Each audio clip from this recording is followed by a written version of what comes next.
start. Mr.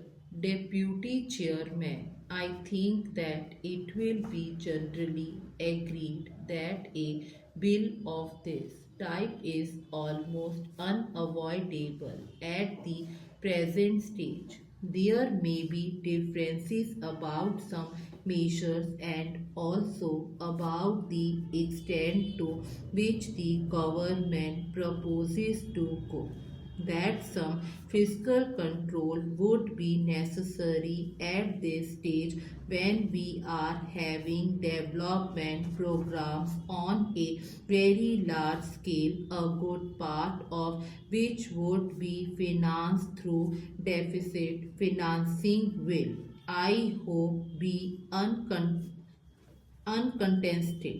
I think the fact that in the second 5-year plan the greatest emphasis has been placed on heavy industries, especially on the production of certain types of capital goods, lends further force to an argument of this type. I am aware that the second 5-year plan has also provided that there will be an expansion in consumption, but I have no doubt that the greater emphasis on capital goods will result in at least a temporary shortage in consumer goods, and this may lead to further inflationary pressures.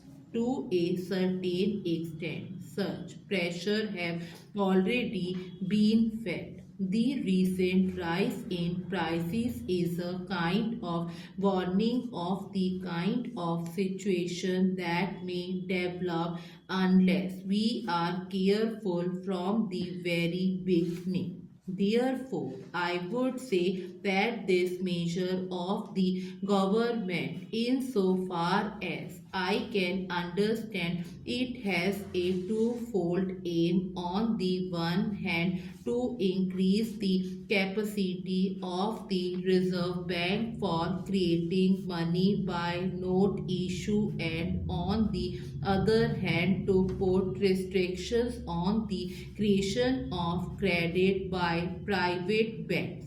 The first aim is intended to ensure that the money that is required for the economic development of the country will not be lacking. The second is to see that unregulated creation of credit by private scheduled banks will not create a situation whereby inflationary pressures would become too great. To that extent, everybody would agree that a bill of this type is unavoidable.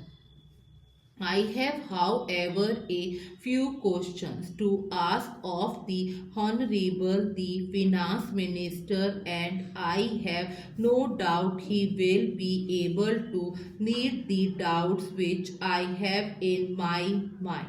My first doubt is whether there is not an undue measure of fear about these inflationary pressure.